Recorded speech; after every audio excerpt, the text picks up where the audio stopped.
감사합니다. 하나님께서 우리를 이곳에 모이게 하셨사오니 이 자리에 하나님 함께 하시고 말씀을 주시옵소서. 예수님 이름으로 기도드리옵나이다. 아멘. 말씀 나누기 전에 방송을 들으시는 분 중에 3월 18일 날 손편지 6장을 보내신 분 계십니다. 감사히 잘 받았고요. 손편지 6장을 감동으로 읽었습니다. 답장하지 마시고 이렇게 방송으로 말씀해 달라고 말씀하셔서 말씀을 전해드립니다. 곧 주님 앞에서 뵙게 될 것이고 주님 앞에 서면 6장의 손편지를 보내주신 분을 제가 알아보게 될 것입니다. 왜냐하면 주님 앞에선 모든 지식이 열리기 때문에 통성명을 하지 않아도 알게 될 것입니다. 감사합니다. 오늘 저희가 지금 히브리서를 제가 보니까 오늘이 10번째 날이에요. 벌써 10주를 히브리서를 보고 있습니다. 히브리서의 결론이 뭐라고 말씀드렸죠? 잠시 잠깐이면 오시리니 지체하지 않으실 것이다. 그 말씀이 히브리서의 결론입니다. 이 결론을 위해서 많은 조명이 있었죠. 구원의 창시자이고 그런 예수 그리스도를 깊이 너희가 생각해라. 그분이 왜 대제사장인지 그 부분을 멜기세덱의 반차를 따라 대제사장이 되신 이유를 또 우리가 살펴봤습니다. 또 하늘에 있는 것, 그것이 창조에 속하지 않은 것이 진짜다. 우리의 눈으로 보는 건 뭐다? 그림자이다. 모형이다.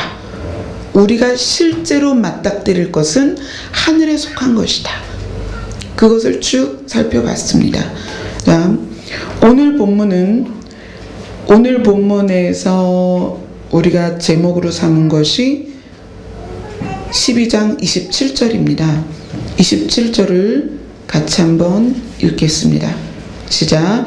이 또 한 번이라 하심은 진동하지 아니하는 것을 영존하게 하기 위하여 진동할 것들 곧 만드신 것들이 변동된 것을 나타내심이라.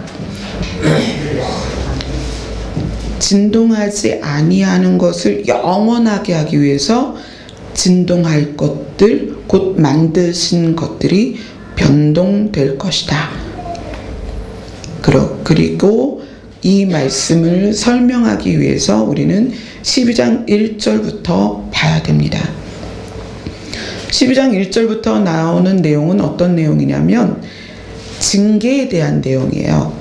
자, 예수 그리스도가 곧 오실 거다. 그래서 너희들에게 어떤 믿음이 필요하다고 말씀드렸죠? 삶을 움직이는 믿음이 필요하다. 삶을 움직이는 믿음이 진짜다. 우리가 교회에 와서 교회 문을 열고 들어와서 봉사하고 헌신하고 이런 믿음이 아니라 삶이 움직여지는 믿음이 진짜 믿음이다 라고 이야기한 부분이 히브리서 11장입니다. 그리고 히브리서 12장 1절부터는 뭐에 대한 이야기가 나오냐면 징계에 대한 이야기가 나와요. 12장 5절 6절을 같이 읽습니다.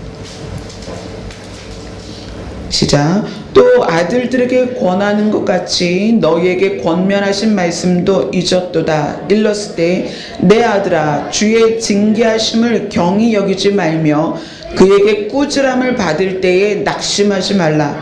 주께서 그 사랑하시는 자를 징계하시고 그가 받아들이시는 아들마다 채찍질하심이라 하였으니. 자, 여기서 징계라는 단어가 나옵니다.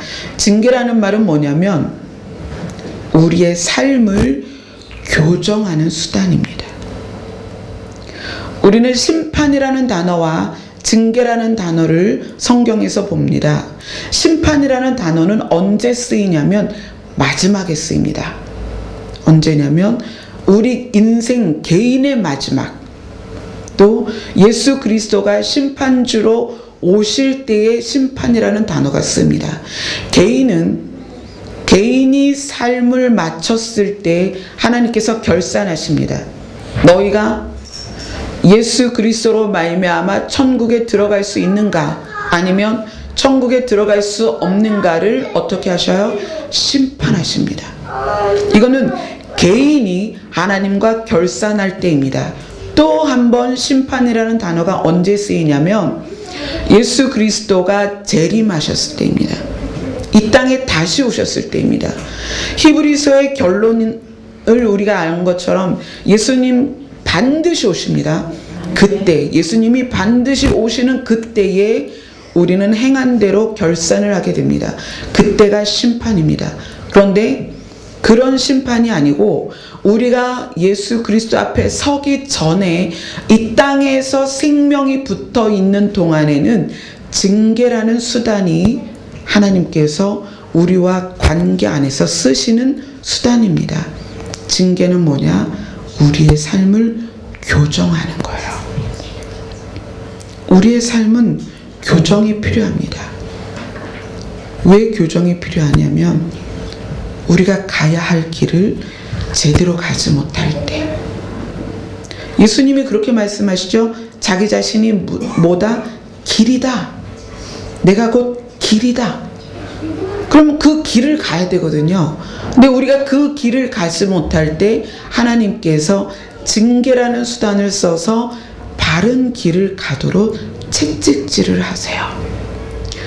가축을 농사를 지을 때 가축에게 고삐를 또 채찍을 대는 이유는 가축이 제대로 그 길을 가지 않으면 그 길을 가도록 쓰는 것이 채찍입니다.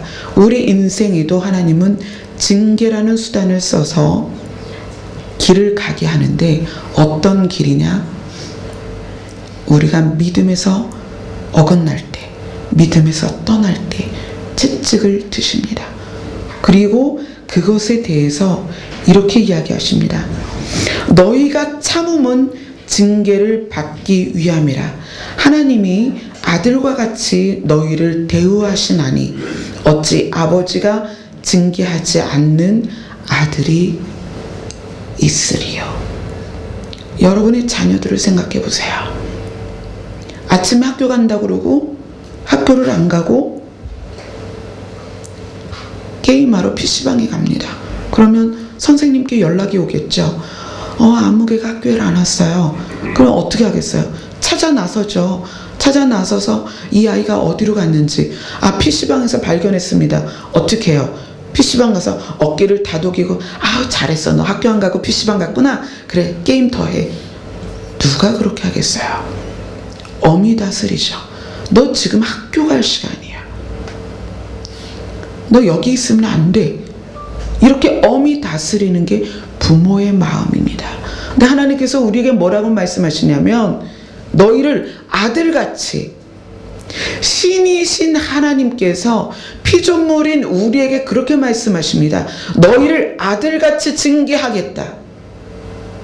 징계하지 않으면 사생아라는 거예요.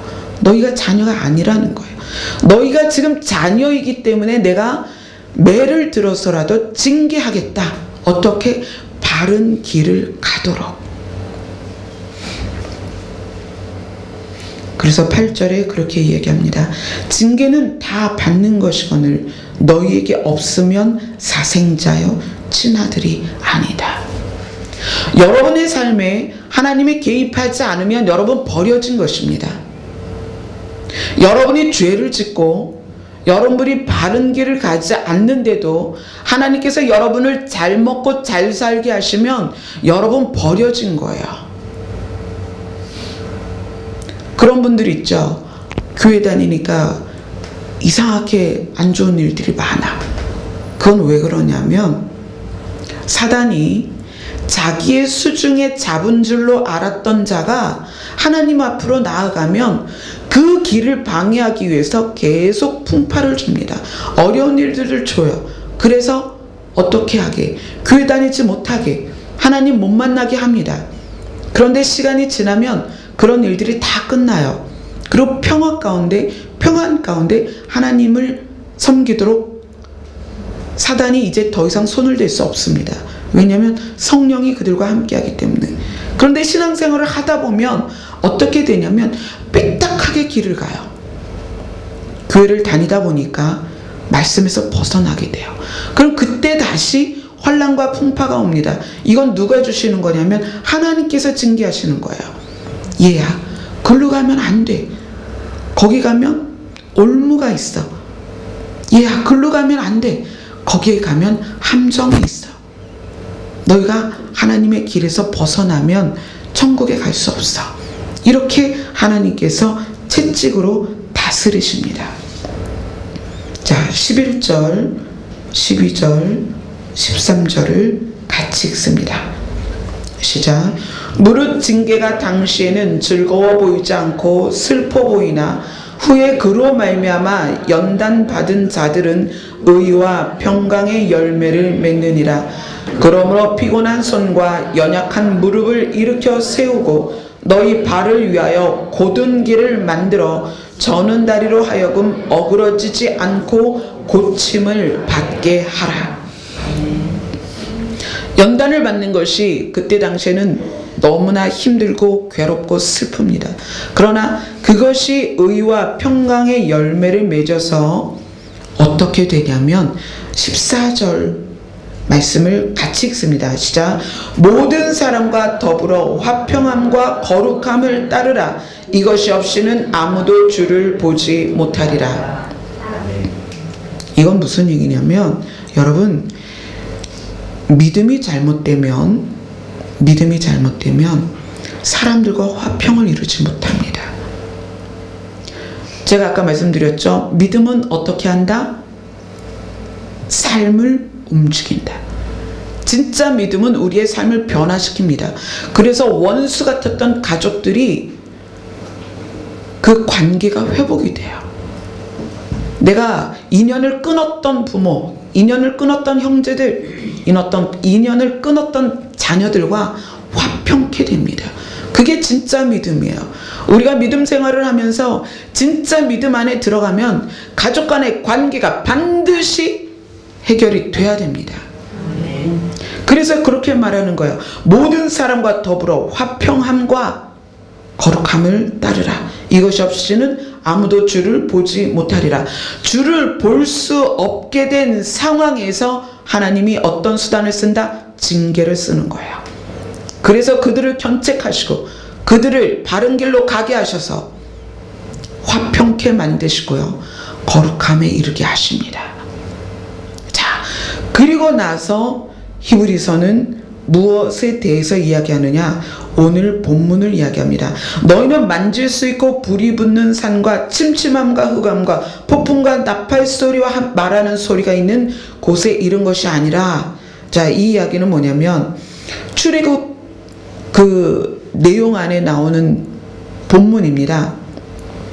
이스라엘 백성이 애굽 땅을 나왔습니다. 무려 200만이 넘을 수도 있는 수많은 사람들이 애굽 땅에서 나와서 목적지가 어디예요? 가나안이죠. 가나안까지 가는 여정 동안에 하나님이 실제로 사람들 앞에 나타나시는 그런 사건이 있습니다. 자, 그것을 출애굽기로 가서 보겠습니다. 출애굽기 19장입니다.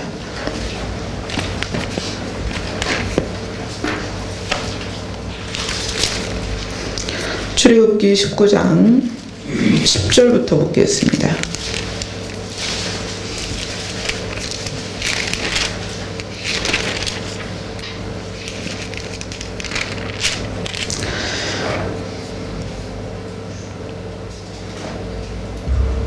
이스라엘 백성이 애굽에서 나와서 광야의 여정을 가는 동안에 하나님께서는 당신을 드러내십니다.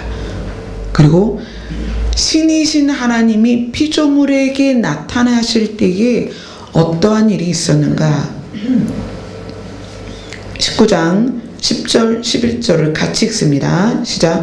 여호와께서 모세에게 이르시되 너는 백성에게로 가서 오늘과 내일 그들을 성결하게 하며 그들에게 옷을 빨게 하고 준비하게 하여 셋째 날을 기다리게 하라. 이는 셋째 날에 나 여호와가 온 백성이 목전에서 시내 산에 강림할 것이니. 하나님께서 사람에게 나타나실 때에 우리에게 무엇을 요구하셨냐면 정결하게 해라. 옷을 빨게 하고 너희들은 성결하게 해서 강림하실 하나님을 만나라 라고 지금 이야기를 하는 부분입니다. 히브리서에서 왜 하나님이 징계하신다고 그랬어요? 화평케 하는 것과 거룩을 위해서 징계하십니다. 왜냐하면 예수 그리스도께서 오실 것이고 우리는 하나님 앞에 가야 합니다. 그런데 거룩함이 없이는 하나님 앞에 갈 수가 없습니다. 출애굽기에서 여호와께서 사람들에게 나타내실 것을 말씀하시면서 뭐라고 얘기하세요? 너희는 시간을 줄 거다. 셋째 날까지 시간을 줄 건데 그동안 무엇을 해라? 옷을 빨고 너희들이 성결하게 준비해라. 그러면 내가 너희들에게 시내산에서 나타날 것이고 너희들은 나를 만날 것이다. 우리가 다시 오실 예수 그리스도를 만나기를 기다린다면 어떤 자세여야 되냐면 시내산에 강림하실 여호와를 기다리는 자들처럼 옷을 빨고 성결하게 해야 된다. 그럼 여러분 있는 옷 다 세탁기에 넣어서 빨으란 얘기입니까? 아니요. 그게 아니라 의의 행실로 거룩하게 기다리라는 거예요. 하나님께서 사람들 앞에 나타내실 때, 이스라엘 백성 앞에 나타내실 때에 어떠한 일이 있었느냐? 16절 같이 읽습니다. 시작. 셋째 날 아침에 우레와 번개와 빽빽한 구름이 산 위에 있고 나팔 소리가 매우 크게 들리니 진중에 있는 모든 백성이 다 떨더라. 여호와 하나님의 임재는요 두려움 가운데 나타났습니다. 자, 그리고 그 모습을 좀 더 구체적으로 17절부터 19절까지 읽어보겠습니다. 시작. 모세가 하나님을 맞으려고 백성을 거느리고 진에서 나오매 그들이 산 기슭에 서 있는데 시내산에 연기가 자욱하니 여호와께서 불 가운데서 거기 강림하심이라. 그 연기가 옹기가마 연기같이 떠오르고 온 산이 크게 진동하며 나팔 소리가 점점 커질 때에 모세가 말한즉 하나님이 음성으로 대답하시더라. 온 산이, 지금 시내산을 말하는 거죠. 시내산이 크게 진동하고 나팔 소리가 점점 커질 때에 하나님이 음성으로 대답하셨습니다. 그런데 그때 하나님이 어떤 것을 경계하셨냐면 12절에 보면 너는 백성을 위하여 주의 경계를 정하고 이르기를 너희는 산에 오르거나 그 경계를 침범하지 마라. 그 산의 경계를 침범하면 너희가 죽을 것이다 라고 말씀하셨습니다. 그래서 만약에 실제로 그때 그 경계를 침범하는 사람이 있었다면 죽었을 것입니다. 이 모습이 지금 여호와 하나님이 사람에게 나타나시는 그런 아주 놀랍고 웅장하고 두렵고 떨리는 그런 현장을 아주 자세하게 나타내 보이고 있습니다. 그런데 이것을 지금 출애굽기 이 모습을 누가 쓰고 있냐면 히브리서 저자가 히브리서에서 이야기를 하고 있는 거예요. 왜 그렇죠? 왜 이 모습을 히브리서에 적었을까요? 히브리서의 결론이 뭐라 그랬어요? 예수 그리스도께서 다시 오실 것이 히브리서의 결론입니다. 예수 그리스도께서 이 땅에 임재하실 것이 결론이기 때문에 히브리 저자는 출애굽에 나타난 하나님의 모습, 하나님께서 이 땅에 나타나실 때 어떠했는가를 지금 히브리서에서 비교해 주고 있는 거예요. 자, 본문으로 갑니다. 히브리서로 가봅시다.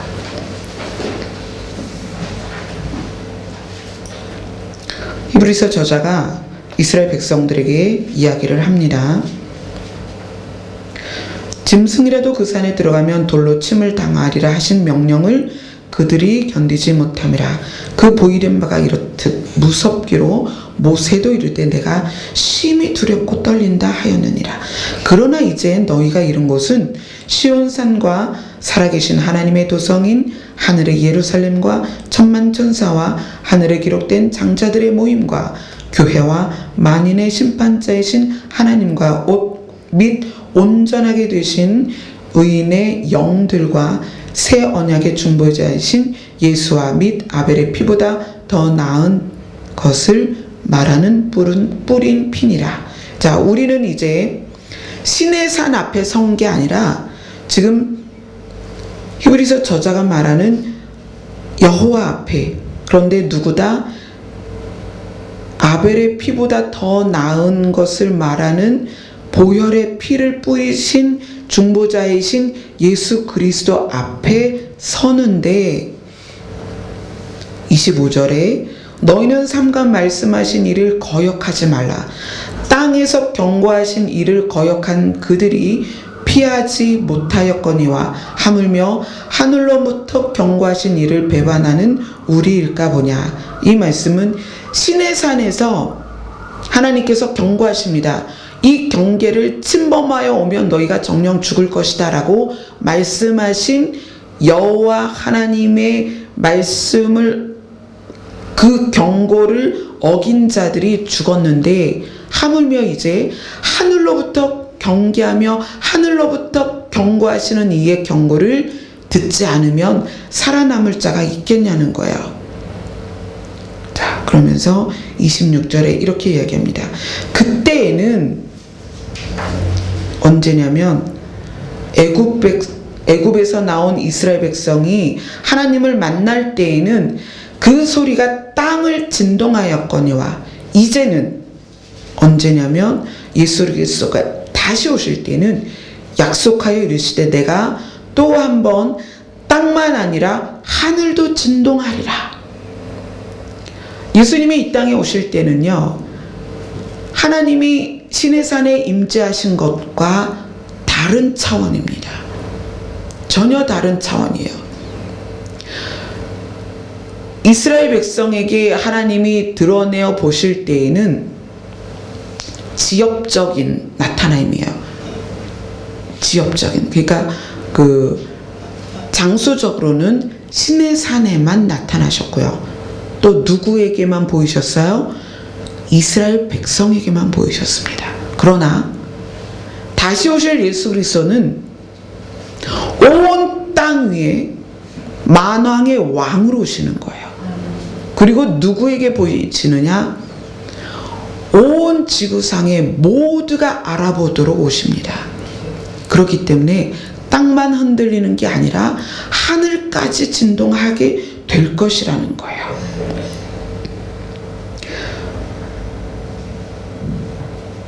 (26절에) 그렇게 말씀하시죠. 내가 또 한 번 땅만 아니라 하늘도 진동하리라. 그러면서 27절에 넘어가면서 이렇게 얘기합니다. 또 한 번만이라 하심은 진동하지 아니하는 것을 영존하게 하기 위하여. 자, 진동하지 아니하는 것은 뭘까요? 우리가 히브리서에서 쭉 보아왔던 것입니다. 창조에 속하지 아니한 것, 또 하늘에 속한 것, 그것이 진동하지 아니하는 것입니다. 이 진동하지 아니하는 것이 뭐냐면 새하늘과 새 땅이고 새 예루살렘 성을 말하는 거예요. 이것이 어떻게 될 것이다? 영원히 존재하게 될 것이다. 그렇게 하기 위하여 진동할 것들, 곧 만드신 것들이 변동되게 될 것이다. 변하게 될 것이다. 진동할 것이 무엇이냐면 우리가 앞에서 살펴본 것, 그림자, 모형, 창조에 속한 것들이 변동되게 될 것이다. 그것을 예수님이 이렇게 말씀하십니다. 마태복음으로 가보겠습니다. 마태복음 24장입니다. 예수님이 하신 말씀이에요. 24장 29절로 31절입니다.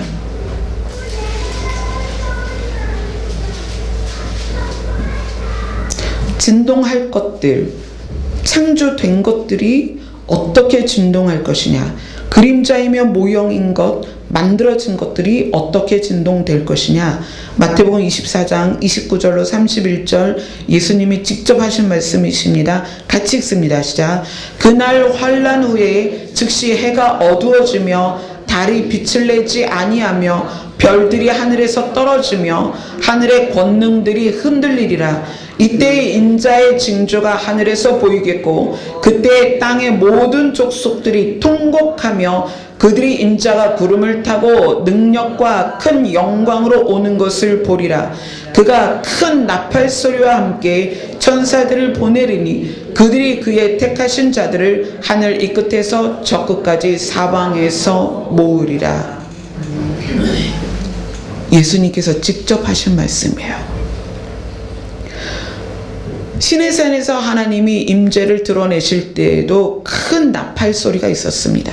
그리고 땅이 흔들렸어요. 시내산 전체가 흔들렸습니다. 그러나 예수님께서 이 땅에 오실 때에는 큰 나팔 소리와 함께 어디가 흔들린다? 하늘이 흔들린다. 그래서 해가 어두워지고 달이 빛을 내지 않냐고 별들이 하늘에서 떨어진다. 하늘의 권능이 흔들릴 것이다. 그럼 여러분들이 생각할 때, 아니 도대체 별이 어떻게 하늘에서 떨어질까? 저는 마지막 때에 대한 이제 꿈이나 환상을 통해서 여러 가지 볼 때 제가 본 것 중에 하나는, 여러분 지금 이 대기권에 계속 지구를 중심으로 돌고 있는 우주 미아가 된, 쓰레기가 된 인공위성이 몇 개나 된다고 생각하세요? 그게 정말 엄청 많습니다. 인류가 계속 쏘아 올린 인공위성들이 자기의 수명을 다하면 그냥 대기권에서 미아가 돼서 돌고 있어요. 그래서 수없이 많습니다. 셀 수 없이 많아요. 지금도 여전히 계속 쏘아 올리고 있죠. 연구를 위해서. 그런데 하늘의 권능이 흔들려서 이 규칙이 사라지고 나면 그 인공위성이 어떻게 되겠어요? 여러분 어떻게 될 것 같아요? 전부 지구로 떨어집니다. 제가 그것을 한번 환상 중에 본 적이 있어요. 그것들이 떨어지면 대기권을 통과할 때 불덩어리가 돼요. 그렇게 될 수밖에 없습니다. 인공위성 자체로 뭐 이렇게 둥둥둥둥 떠내려오는 게 아니에요. 불덩어리가 됩니다. 계시록에 한번 가볼까요? 계시록 6장입니다.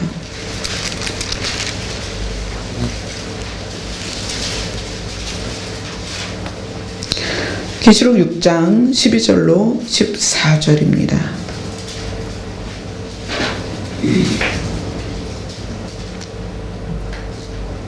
같이 읽습니다. 시작. 내가 보니 여섯째 인을 떼실 때에 큰 지진이 나며 해가 검은 털로 짠 상복같이 검어지고 달은 온통 피같이 되며 하늘의 별들이 무화과 나무가 대풍에 흔들려 설익은 열매가 떨어지는 것 같이 땅에 떨어지며 하늘은 두루마리가 말리는 것 같이 떠나가고 각 산과 섬이 제 자리에서 옮겨지매. 이 모습은 사도 요한이 실제로 마지막 때에 일어날 일을 본 것입니다. 보고 이렇게 성경에 쓴 거예요. 하늘의 별들이 무화과 나무가 대풍에 흔들려 설익은 열매가 떨어지는 것 같이 땅에 떨어진다. 하늘의 별들이. 도대체 요한이 본 모습이 뭘까요? 무엇을 보았길래 별이 땅으로 떨어진다고 이렇게 적었을까요? 그것도 여러분 무화과 나무의 열매가 열린 거 보신 적 있습니까? 저희 친정어머니께서, 친정아버지랑 친정어머니는 이렇게 나무를 키우는 걸 굉장히 좋아하세요. 근데 어느 날 무화과 나무를 키우고 싶다고 말씀을 하셔서 제가 인터넷을 통해서 주문을 해서 택배로 보내드렸어요. 근데 그것을 이제 화분에 심으셔가지고 키우셨는데 진짜로 그 무화과 열매가 열린 거예요. 그래서 그걸 찍어서도 보내시고 여기 오실 때 무화과를 맛보게 하시겠다고 열매를 따가지고 반찬통에 담아서 오셨더라고요. 그런데 저희가 이제 시중에서 먹는 열매로서의 무화과보다는 그냥 관상용 무화과이기 때문에 맛은 없더라고요. 무화과가 굉장히 많이 열려요. 근데 요한이 그 많은 무화과 열매가 땅에 떨어지는 것처럼 그 별들이 땅에 떨어진다는 거예요. 그래서 제가 그때 그 환상을 보면서 요한이 본 게 이런 거겠구나. 실제로 별은 지구보다 크잖아요. 지구로 떨어질 수가 없어요. 그런데 요한이 본 건 뭘까? 그런 거겠구나. 예. 흔들리지 아니하는 나라를 위해서. 그게 오늘 본문을 한번 봅시다. 28절입니다. 히브리서 12장 28절. 거기에 보니까 그러므로 우리가 흔들리지 않는 나라를 받았은즉. 우리가 디디고 있는 이 땅은 하나님의 임재를 감당할 수 없습니다. 왜냐하면 피조물이기 때문에 그래요. 하나님은 만드신 분이에요. 그래서 하나님이 신으로서 오실 때, 인간 예수로서 오실 때가 아니라 신으로서 오실 때는 감당할 수 없어요. 그래서 지엽적으로 그 신의 산이라는 작은 곳에 하나님이 임재하실 때 땅은 두렵고 떨림으로 진동하고 빽빽한 구름과 연기와 나팔 소리가 있을 수밖에 없었습니다. 그런데 예수 그리스도가 재림주로서 그때는 지역적인 공간이 아니라 우주적인, 그래서 지구 전체에 모두가 알아보게끔 예수 그리스도가 오실 때에는 이 땅 전체가 흔들릴 수밖에 없다는 거예요. 하늘까지도 흔들릴 수밖에 없다는 거예요. 그런데 히브리서 저자가 뭐라고 얘기하냐면 흔들리지 않는 나라를 우리가 받았다라고 얘기를 해요. 그 흔들리지 않는 나라가 무엇이다? 창조에 속하지 않은 나라다. 그것이 어디다? 하늘에 있는 하나님의 나라다. 그것이 새 하늘과 새 땅이고 새 예루살렘 성이다. 그 흔들리지 않는 나라를 우리가 받았기 때문에 우리가 경건함과 두려움으로 하나님을 기쁘게 섬기자, 이렇게 이야기합니다. 흔들리지 않는 나라에 대해서 학개서가 설명을 하고 있습니다. 구약으로 한번 가보겠습니다. 학개서 2장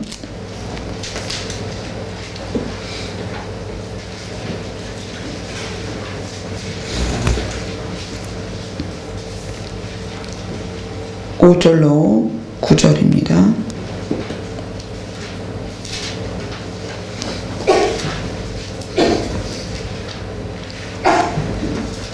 학개서 2장 5절로 9절입니다. 구약성경 1311쪽입니다. 같이 읽겠습니다. 시작. 너희가 애굽에서 나올 때에 내가 너희와 언약한 말과 나의 영이 계속하여 너희 가운데에 머물러 있나니 너희는 두려워하지 말지어다. 만군의 여호와가 이같이 말하노라.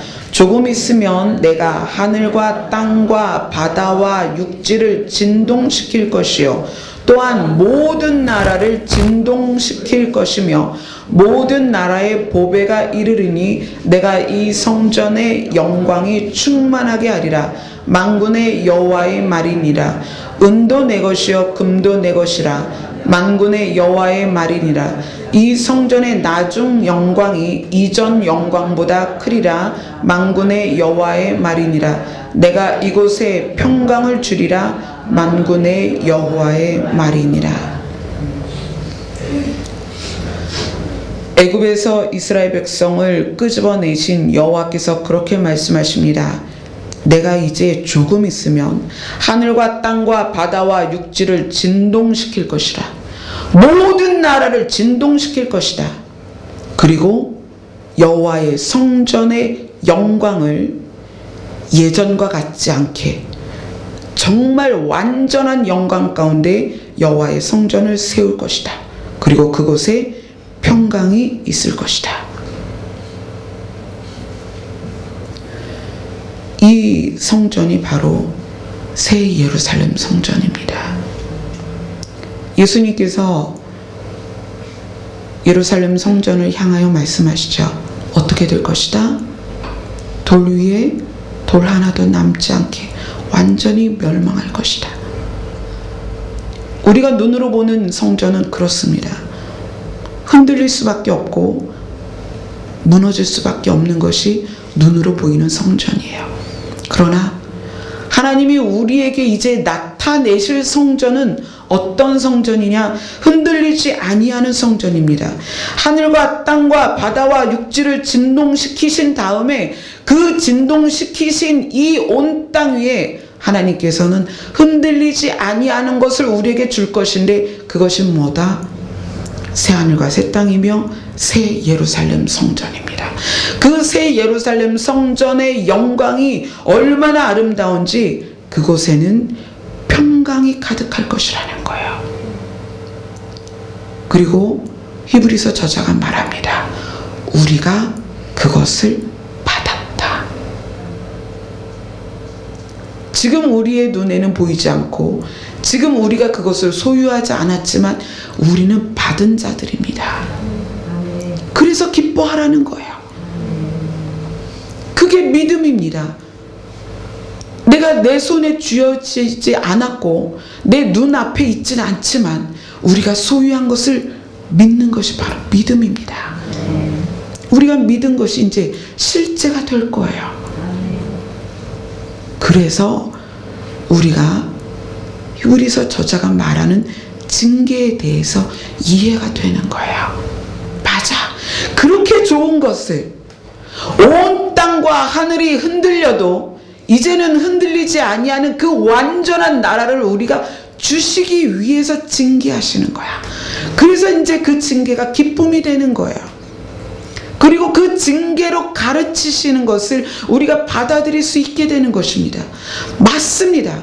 우리가 매를 맞아서라도 우리가 모든 것을 잃고라도 그 흔들리지 않는 나라를 받을 수 있다면 우리가 그 징계를 달게 받겠습니다. 여러분에게 기쁨으로 주어지는 것이 무엇입니까? 물질이 영원합니까? 아니요. 건강이 영원한가요? 여러분의 생명이 영원한가요? 명예가 영원한가요? 권력이 영원한가요? 무엇이 영원합니까? 여러분에게 있는 건 영원한 것이 아무것도 없습니다. 여러분의 육신이 땅에 들어갈 때 모든 것이 다 사라집니다. 어떤 대통령도 어떤 왕도 자기의 명예를 영광을 끝까지 소유하지 못했습니다. 모두가 땅에 들어갈 때 육신과 함께 모든 건 사라지고 맙니다. 그런데 하나님이 우리에게 흔들리지 아니하는 영원한 것을 주셨습니다. 여러분 그것이 기뻐야 돼요. 그 기쁨이 징계를 달게 받을 수 있는 이유입니다.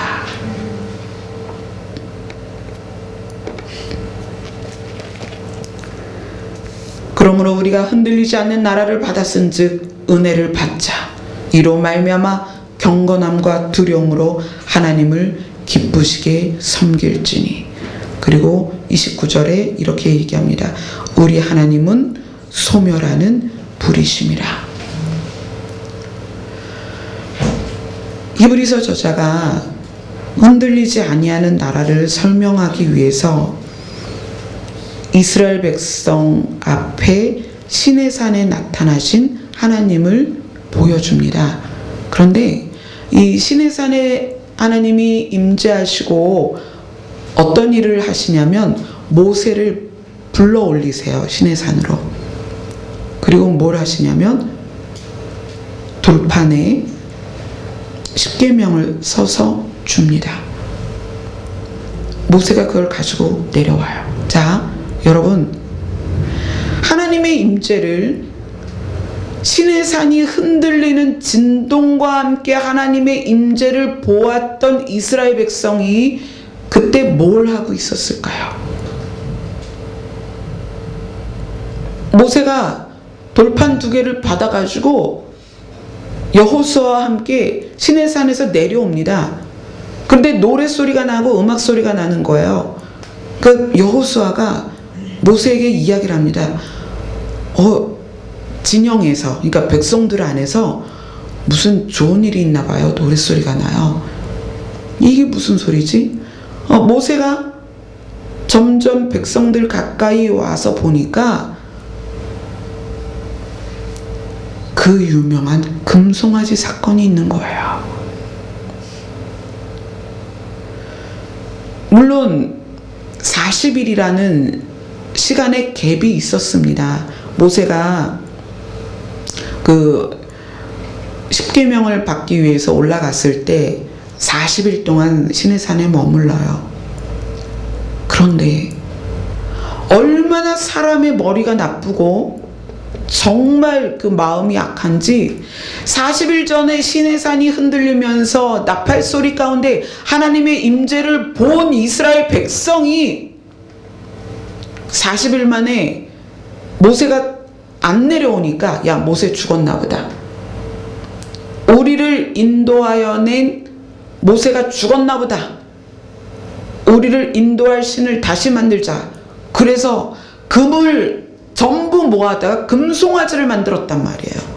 그리고 금송아지를 만들어 놓고 그 앞에서 이것이 우리를 인도한 여호와다. 그리고 춤을 추며 즐기고 있었단 말입니다. 그 현장을 모세가 보게 돼요.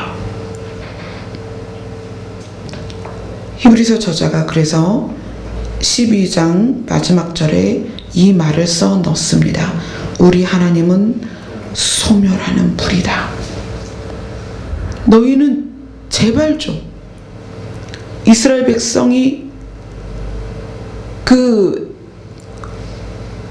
악함 또 여호와 하나님을 바로 잊어버리는 그 죄를 범하지 말라는 얘기를 하는 거예요. 우리가 얼마나 악하냐면 여러분들이 지금 교회 밖에 교회 다니지 않는 사람들을 많이 볼 것입니다. 근데 그 교회 다니지 않는 사람들 중에 하나님의 은혜를 맛본 사람도 많이 속해 있습니다. 정말 많아요. 기적을 보기도 하고 본인이 기적의 주인공이었을 것입니다. 그럼에도 불구하고 하나님을 믿지 않는 사람들이 굉장히 많습니다. 이스라엘 백성들과 똑같습니다. 시내산에서 그 시내산 전체가 흔들리도록 하나님의 임재가 있었고 음성을 들었던 이스라엘 백성이 40일 만에 금송아지를 만들었다는 것이죠. 우리가 똑같습니다. 그런 똑같은 우리에게 지금 경고하는 거예요. 우리 하나님은 소멸하는 불이심이라. 계시록 한 장만 보고 마치도록 하겠습니다. 계시록 21장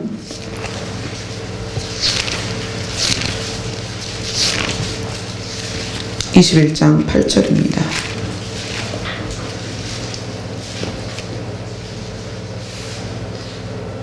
계시록 21장은 우리가 받을 흔들리지 않는 나라 또 평강이 가득한 영광스러운 성 새 하늘과 새 땅, 새 예루살렘 성에 대해서 쭉 설명하고 있습니다. 그런데 21장 8절에 이렇게 이야기합니다. 같이 읽겠습니다. 시작. 그러나 두려워하는 자들과 믿지 아니하는 자들과 흉악한 자들과 살인자들과 음행하는 자들과 점술가들과 우상 숭배자들과 거짓말하는 모든 자들은 불과 유황으로 타는 못에 던져지리니 이것이 둘째 사망이라. 여호와 하나님께서는 소멸하는 불이십니다.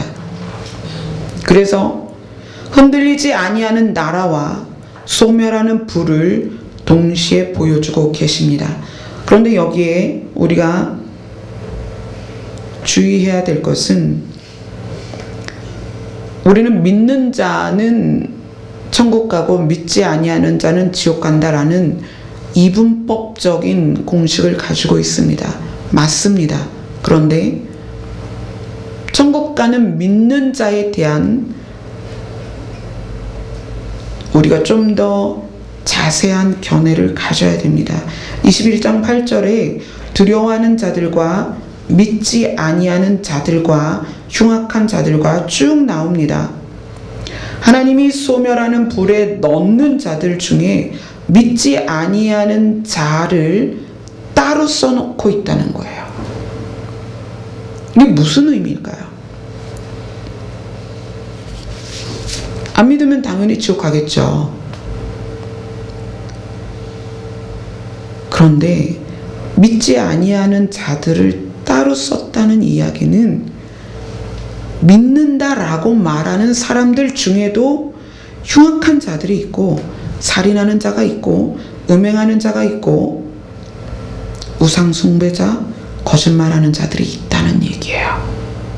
그래서 여호와의 소멸하는 불은 안 믿는 자들에게만 적용되는 게 아니라는 것입니다. 이것이 여러분에게 충격으로 다가와야 합니다. 내가 교회를 다니고 하나님을 믿는다고 하지만 우리 안에 우리의 삶을 전적으로 움직이는 믿음이 아니라 변화되지도 않고 여전히 그 모습으로 교회를 다니고 있다면 여러분이 소멸하는 불을 피할 수 없다는 것을 아셔야 됩니다. 이건 굉장히 두려운 말씀이에요. 우리가 이분법적으로 믿으면 천국, 안 믿으면 지옥, 그런다면 여기에 불과 유황으로 타는 못에 던져지는 자들은 안 믿는 자, 이렇게 나와야 됩니다. 그런데 안 믿는 자가 한 항목이에요. 그리고 여러 항목이 있다는 것을 여러분 아셔야 됩니다. 그래서 히브리서 저자는 징계를 통해서 바른 믿음으로 바른 믿음 생활을 해야 될 것을 이야기하고 있는 것이고, 모든 사람과 더불어 화평함과 거룩함이 없이는 하나님을 볼 수 없다라고 단정지어 이야기하는 것입니다. 그래서 여러분들이 단지 교회 문을 열고 들어오는 것으로 만족하지 마십시오. 여러분이 많은 사람들과 더불어 화평하고 또 거룩하지 않으면 누구도 단정지어서 천국에 간다라고 말할 수 없다는 것을 여러분이 아셔야 됩니다. 이제 다음 주에 히브리서를 마지막으로 다룰 것입니다. 하나님께서는 지금 계속 저에게 선과 악에 대해서 말씀하고 계십니다. 왜냐하면 선과 악이 믿는 사람과 믿지 않는 사람 모두에게 적용되는 것이기 때문입니다. 여러분께서 바른 믿음 안에 계시기를 소원합니다. 진짜 믿음을 소유하시기를 소원합니다.